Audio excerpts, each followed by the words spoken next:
51% win rate with a 95% presence. Obviously banned a lot of that, but clearly RA had a strategy prepared. So they're going for the Twitch, Yuumi, Tom and Jerry lane, where essentially you look to outscale the Zeri. You can kind of find her, get the jump on her with the Yuumi on top of you. And FPX are going to respond with scaling in kind. Lulu, obviously a support who does very well in the late stage of the game. And then they go for the Gwen. So RA considering a Kayle to match into it. Scaling galore, honestly, at this point. Yeah, I was going to say, scaling is the name of the game right now for the side of RA. And for FPX, the Kayle into the Gwen. We saw in our clips at the start of the show that, you know, xiaolaohu very comfortable in how that matchup goes and very, you know, assured of exactly when and where his power spikes can be. Yeah, and I think when you talk about scale, you know, if a team has a super aggressive early game, scaling can be punished. But like FPX, they scale well, but they don't scale as well as RA so far. So, you know, we could end up with passive lanes, and then as a result, RA will just curve ahead as the game goes on. So I think with the fact that mid and jungle haven't been picked, I want to see a bit more proactivity from both sides to try and get some control of the game, and then you can play towards the sides. Already, RA has started banning away junglers. Viego has been taken off the cards. There's still things like the Lee Sin available for Leyan. Zhao is still an option. Trundle as well has been something we've seen a lot of picks recently on.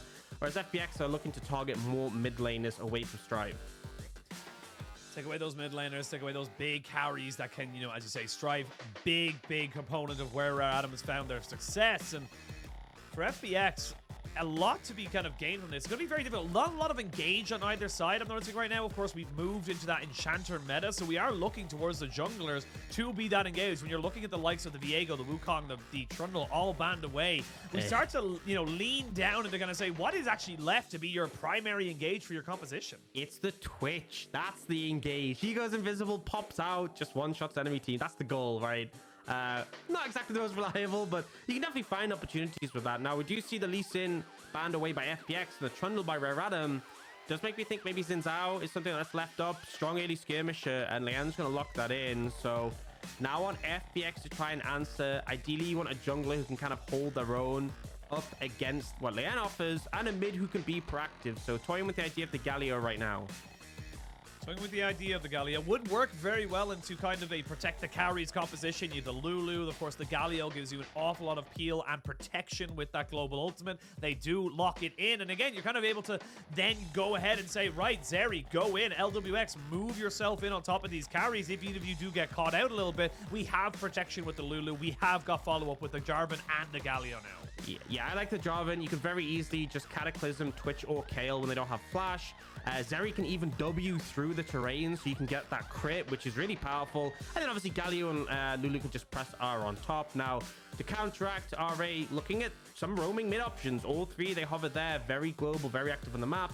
In the end, going to go with Sylas, who serves the same purpose as you can steal away that ultimate from the Galio, and pretty strong in those skirmishes. So I think ultimately RA has a bit of an edge in terms of their scaling, right? Kayle is going to outscale Gwen, Twitch Yuumi is going to outscale Zeri, Lulu, but really it comes down to this mid jungle and who can find success. It doesn't matter about scaling if your Zeri ends up 3,000 gold ahead of Twitch, right? It doesn't give him the window, the room to get to that point of the game.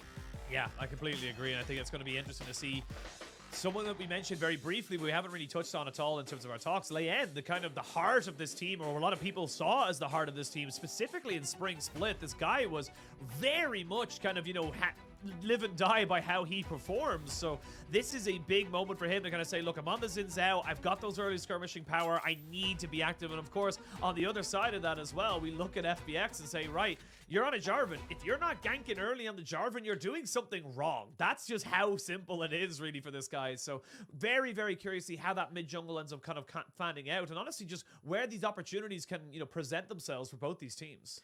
Yeah, essentially the way I see it is Galio's going to have Predator so he can get to the place he needs to be faster. And Jarvan is a really powerful ganker. So those two really want to be in a situation where they have the numbers advantage. They have the CC set up, they find a fight, great.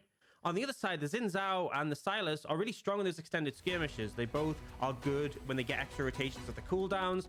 Sylas has all that healing, is hard to focus down first. Even Zhao, one of the reasons he came back in the meta was his healing on his passive got buffed a bit. So RA, their mid jungle just wants to match. You want to track down your opponent's mid jungle, make sure whenever they're making a play, you're there to answer, and you just negate their pressure. So emphasis really on FPX to get the ball rolling here. I think if they don't, it's going to be difficult. And also, a big thing to look out throughout this game is summoners. Summoner cooldowns, flashes in particular. You're into a Jarvan, you're into a Galio as well. If your flash is up, it's going to be so much harder for FPX to make something happen.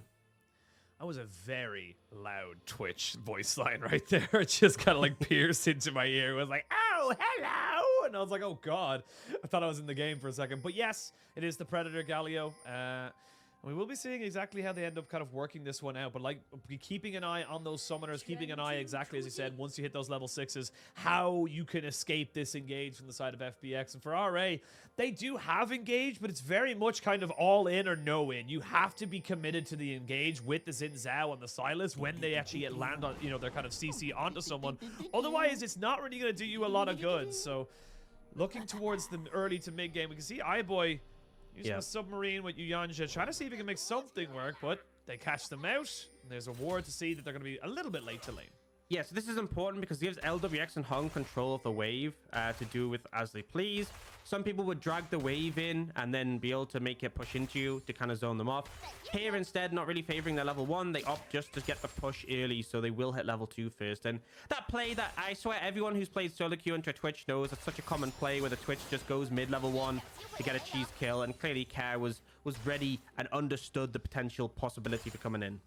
Understood the assignments. And we can even see as well, FPX Lwx going for a little bit of a slower start, saying, look, I don't think there's much kill pressure here pre-6. I'm going to get 100 CS pretty as easy as that. I don't really think there's going to be much else to really do there. As we do see Leyan, congratulations to him, but his 200th game in the LPL. I'm assuming that's what that says, because it says with the little pound sign. But yeah, congratulations I don't think it's his 200th camp in the LPL, which would be 200 camp would be weird and also weird. You know what? I wouldn't put it past the LPL to track that kind of stuff. They have some stats that are so incredibly weird. Like, I don't get it, but at the same time, I'm like, why do we have this? I'm glad we have this. Yeah, especially for Leon's tenure, the fact that he's a Nidalee player as well. I mean, I feel like there's some games where not quite 200, but a good chunk of camps contributed towards at least 100, like definitely in the older metas with the Nidalee jungles coming in. But yes, as I was trying to say before that little tidbit came up, very much a slow start from FPX, or you know, and in terms of what they're assuming is going to be happening bot side. Yeah, and Lwx and Hung should be able to out pressure iBoy and Yuyanjia in this lane. It's hard to find all in opportunities, essentially, especially since like RA's bot line has 3 combat summoners with exhaust, ignite, and heal. You can negate the exhaust with the cleanse, but obviously does mean that that you can get CC'd out of that. Although to be honest, not too many stuns on the side of RA. Now, Care will dodge away from the stun there. And you can see Care just able to find a lot of pressure so far in this lane. Clid is going to help him shove in, and with that, they can just move over and get first access to the skull. Yeah, they got first access to the scuttle. It's going to be a double scuttle.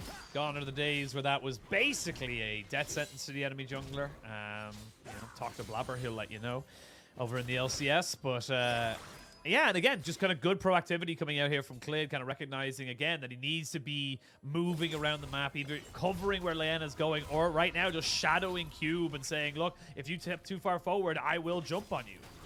Yeah, but Leyan has spotted this out. He will be seeing the ward. But essentially, it just means that Clid really won't be wanting to look for a gank here. Especially with the size of the wave, the fact that xiaolaohu is low. And xiaolaohu should just be able to pick up these minions. But again, anytime there's inactivity, you have to feel it favors RA. Now, Care fishing for a window to roam here. Fishing for one. There is a lot of health here on iBoy, but no mana here on Yuyanjia. They're just kind of taking a really horrible trade at the moment. The flash in, the taunt's going to land on both of them. This is just an absolute disaster. First blood goes over to Hong, the second to Lwx. That is just really, really bad disrespect in the RA bot lane. That was super egregious. Yuyanjia ends up outside, not attached to iBoy, so it's a really easy opportunity for Care to come in, land the CC. Yuyanjia can't go back inside the Twitch, can't even follow after iBoy flashes, otherwise he may have been able to get away. And just disrespectful of the roam time. He was even seen! Oh, this is so egregious. This is so egregious. And they walk up! They're trading! And Yuyanjia steps out. I don't know. Yeah. It's a bit unforgivable sometimes, and even the flash afterwards and everything. It just feels like he should be flashing way earlier than that. Remember when I was talking about those combat summoners? I don't have any of those anymore. The four you were talking about? Yeah, well, they have all just been removed. But yeah, fantastic run from Kayle. I really feel like he shouldn't have gone away with it. But yeah, RA. Let's move on. I don't feel like there's more I can add to that conversation. Well, now that we know there's no combat summoners bot lane, I was just about to say, we are probably going to see an awful lot more priority coming in here for the bot lane of FPX. So you've got to be super careful here, which means Leyan knows he has to shadow this bot lane of the Twitch and the Yuumi, because if Clid, who he is, ends up arriving very, very soon, Leyan needs to be in position to be able to counter it. So it's going to be a 3v3. They go invisible, back themselves away. They're trying to bait them in, but Leyan still hasn't been seen. Yeah, I mean, Clid doesn't overextend just in case. And obviously with iBoy going invisible, it's hard to pin him down. You don't want to waste your combos, Jarvan, and not hit anyone. But ultimately, Leyan, as much as he's waiting here, you don't want to get involved in this fight, because FPX can easily just flash out, and then you get locked into the play. And if Clid ends up turning up and turning it around, you'd be in a lot of pain. You see how Clid is now doing the dragon, and Lwx and Hung are playing towards him. Leyan knows he can't really do anything. He's just going to reset. He has to as well. I mean, not only will, if Clid decides to come down, Kayle has 6. Kayle has got access to the hero's entrance, so it's going to be an awful lot harder for you to try and make that play work just because of the extra stats you are given. And now iBoy, he's slowed up, but he's still got a Yuumi on his back, so the Tom and Jerry combination is still going to be running rampant in his bot lane. Hung sadly takes a little bit of an unfortunate trade back. Yeah, it's hard to trade sometimes into the Twitch Yuumi if you don't have like a super aggressive all-in lane, just because even if you do damage to them, they will out-sustain you in the long run. Whereas obviously with the Lulu, you don't have any sustain. It's really about preventing damage with the shield, with the polymorph. And as a result, iBoy and Yuyanjia doing okay there, but still, down in gold. You already have Lwx with the Cole, so he's going to be ramping a little bit quicker. But the fact he got that kill and that assist means they're in a position to be relevant a little bit sooner. All right, we're going to have a little bit of a lull in the game. The first dragon was taken there by FPX, so next one will be a mountain, should they be able to take it in 4 minutes' time. But where do we see this game transitioning? Level 6s are starting to come across the board. People are starting to get those big power spikes. Where do you want to see both these teams prioritize to either get them further ahead in the game or get them back into it? Well, personally, I see iBoy's flash is still down. Clid is Cataclysm, especially if you bring Care as well. It's like the easiest play possible. Like there's very little counterplay. If iBoy is even moderately overextended, it's just a freebie. So I would like to see them capitalize on that, but it looks like the play is going towards the Herald, which I guess will snowball the game effectively. My question is going to be, can you get the Herald, reset, and go bot before the flash is up? They should have the exact timer. If they can make that play happen, that's like a free path to just first tower being taken and a massive influx of gold for FPX. Well, they're going to prioritize the Rift Herald for the moment, but like you said, the resets could be able to come in here. The reset, or the Baron Empowered Recall, or the Rift Herald Empowered Recall, should I say, should be available. But do RA try to make something work before then? However, Care is in the area, and it looks like they're going to try and maybe make it work. The Predator does come in, and they know he's coming out. There's the final chapter going down. Try and lock up Zeri under the tower. iBoy has no flash. He has nowhere to go. The Leyan's going to try and turn this one around, but with the Crescent Guard, just can't really make the damage stick. And this is, yeah, this is rough. Yeah, really painful. iBoy no cleanse, no flash. Obviously didn't run cleanse, but just means once the Galio's on you, you're in a really bad spot. And Clid, not only does he get the Herald, he'll take this time with Strive missing, just put some damage on that mid lane tower. And it's now at a point where if Strive moves again, or if they just end up being able to kill him, you could easily just Herald mid and take the whole tier 1. I mean, we normally talk about tier 1s and side lanes being easy to set up for, but if you can take the entire tower mid, then by all means, you would love to do so. Yeah, well, the replay is not going to show us much other than a very fast statue running at you. I just don't understand, because they're not going to dive here. It's distinctly obvious this is not an easy dive to do. The fact that you have the polymorph and the Lulu makes it so difficult to make that play happen. And yet Leyan's posturing as if he's going to go for a dive, and it just allows Care to walk around. iBoy and Yuyanjia again just playing too aggressive. And yeah, I mean, the one saving grace that Yuyanjia didn't go down, obviously Leyan was able to block and get him away safely, because he did get CC'd, he did get locked out.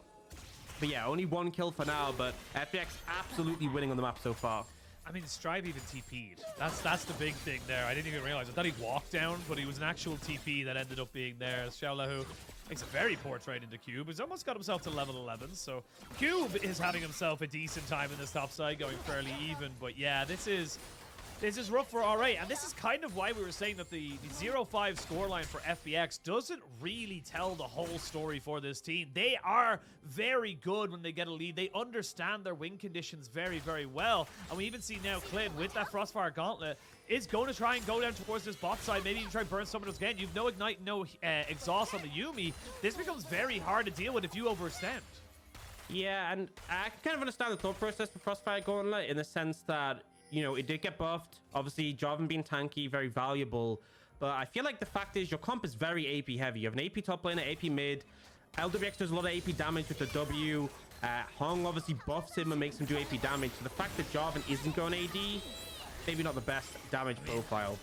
iBoy already down to about a third of his HP. You can see just any time the wave in mid is left uncontested, Kayle is out of there. He's already moving down towards bot side, and as much as we kind of, you know, put the timer on the Kayle, we talked about it in pick and ban. It doesn't matter how much scaling you have, because you have to get to that point. The scaling is only relevant if you're not getting absolutely dumpstered before 35-40 minutes. So right now, this bot lane is hemorrhaging cash towards FPX, and they honestly might just go for a full dive because they've got the Herald. They even had to use the ultimate there as the stolen Galio ultimate was used to try and just get back into position. They're going to try and jump into Yuyanjia. This is a long, extended fight underneath the tower, which finally gets taken down. They will get the Cataclysm. They are slaughtering them right now. There's nothing you can do. They lose 1, they gain 4. FPX destroying RA. It's just dismantling them. Honestly, the fact Clid survived so long, got the extra shield. And remember, Jarvan's W shields for more. The more enemies are around and the more he hits with it. So Clid just ended up surviving such an insane amount of time there. Able to get the play. Obviously, the Herald really nice because they knew. The reason they're so confident go for that play is they know that the tower is going to die. So they start off. Yes, the initial CC doesn't actually connect. But it means they don't have aggro immediately. Hong takes aggro, great call, he tanks 2 tower hits and he's out. And then here, it looks like they're gonna be able to take Clid down when the tower hits. But watch the fact he ends up getting the shield in, gives them some extra time, gets the combo. And then honestly, I'm gonna say maybe didn't need to Cataclysm immediately because he brought himself out of his flag and drag. He could have ended up further away, but regardless, he keeps them trapped in. They all go down. 7-1 right now for FPX, and a fantastic start to the series.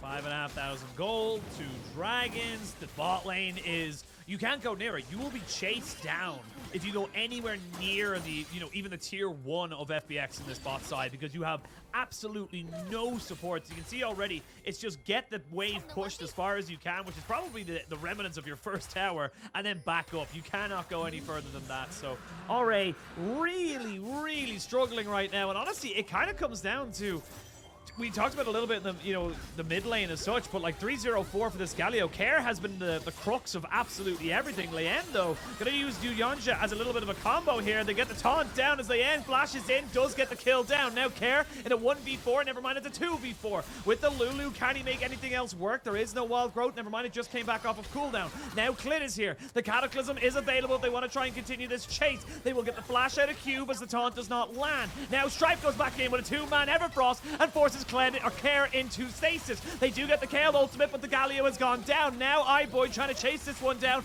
as FPX have gotten a little bit too sure of themselves. Never mind, they've got a Cataclysm and they've got a Zeri just zapping everybody and nothing you can do!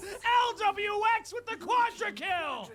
Comes up absolutely huge, and we were talking about the extended fighting from RA. You can see the confidence to go for that one, using the healing, the Kayle ult, the Yuumi, but all they did was gave the window for Lwx to pop off. 305 going into that fight. Actually, I think it was 304. Now 705 on the Zeri. Oh God. There's a reason this champ was basically perma-banned, and Lwx showing he can absolutely pilot it to perfection. Lwx showing that world championship winning caliber right there. But again, this is RA going for a fight, and it looks good for them initially. Yeah, it's such a back and forth, and you can see RA are confident because, like, Xin Zhao with Yuumi is a very potent combo. They really chunk out Care. Leyan ends up using the ultimate to survive, and there's a lot of back and forth. But this whole time, Lwx is just free hitting, stacking, jumps over the wall to survive, and then continues to do all this damage. And there's just not enough in return. Oh, iBoy. I've seen this before. Yeah. I don't even feel like they need to take us out of the replay for that. I've seen that too many times this game.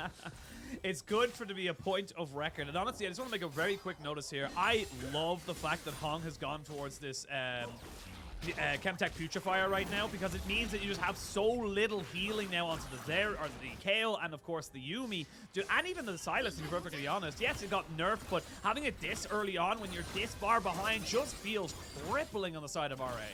I mean, ultimately, everyone in RA is going to have healing in their kit, whether it's because of how the kit given it in the case of Sylas and Zhao and Yuumi, or in the case, I mean, Cube as well has it in his kit, but iBoy and Cube will also likely build some healing in their items, so has a ton of value. Obviously, Grievous Wounds is reduced a bit, but still very potent in terms of when a whole team has it. And Lwx obviously fantastic at applying it to multiple people. And now Lwx can just push down a tower by himself, because really, who is there to stop him? I don't know. I was hoping you'd be able to answer that as the color caster, but now iBoy, buddy. Yeah, he flashes, but now you don't have that. This is the third time. Yeah, third time's the charm. He eventually gets out. But they get the final chapter trying to make something happen off the back of that. You can see, all right, they're already at panic stations. This is a little bit desperate from them right now because, like we said, you can have all the scaling in the world. It doesn't matter because you're already 7,000 gold in the hole. Yeah, 7,000. And the thing is, that's a big problem as well, is they didn't get a dragon early. If they were able to get even a single dragon early, it'd add 5 minutes to the time. But now you got to think about this. Is 18.5 minutes. We'll see FPX pick up the third dragon. I don't think there's any way RA can contest. And then they are 1 away from the Infernal Soul. And considering they have the Zeri, we've seen how disturbing her W is in terms of the poke damage. Add an Infernal Soul onto that, and it's just so hard to compete against. So RA, they don't have much time. They don't have time to scale. They probably will have to give up the soul or try a last-ditch fight to go for it. I don't think they contest this third dragon, though. They should just keep away. And I swear, if I see iBoy die again, walking up too far, I'm going to lose my mind.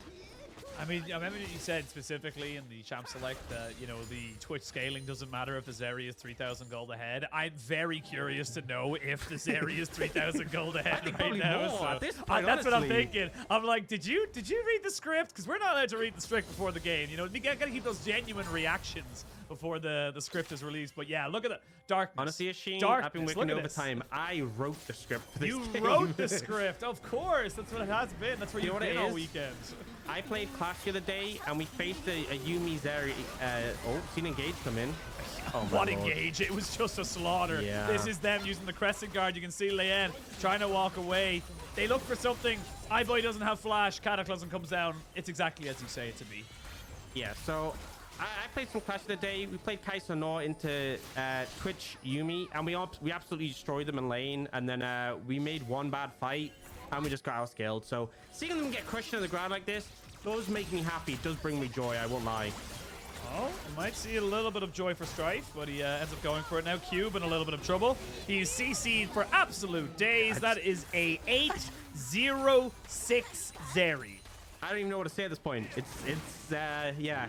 All right. So let's talk about the next game. About what do you want to see different? Yeah, what do you want to see RA do differently should this game reach the conclusion we expect it to reach? You know, I will go further than that. Right, Oisin? I will go further the next game. I will say for the entire split, I don't want to see iBoy play Twitch again. Not another game. I am so disappointed. Give him something with a dash, I think. Maybe stick him on Ezreal, because if you're going to play like that so far up in the lane when enemy Galio is walking over wards towards you, you should probably be playing something like Ezreal. I mean, look at the damage coming out from Kayle right now. He's got himself 2.5 items. They try to turn back onto Hong. They use the Crescent Guard. The TPs are going to be committed as well. But here's a very large Zeri. Well, we weren't going for you at the end. We're going back for iBoy, who still doesn't have his flash.